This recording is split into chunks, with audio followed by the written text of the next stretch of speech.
ku wa gatandatu tariki ya 20 Werurwe 2021 muri 20 basigaye umwe rukumbi ni uzegukana intsinzi yambikwa ikamba rya Miss Rwanda 2021.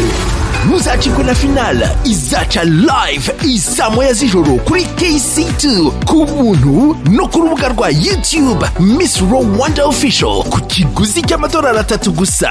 Komeza utore ushyigikiye mu butumwa bugufi bwanditsemo ijambo Miss ugasiga kanya ugakurikizaho umubare umuranga mu irushanwa ukoreza kuri 1525 ndetse no ku rubuga rwa internet igihe.com. Uzahiga abandi mu matora azahita ahabwa umwanya muri top 10. Ni mucyo rero dushyigikira abakobwa bacu muri finale dukomeza kurwanya COVID-19 kugira ngo utaha izabe twarayitsinze.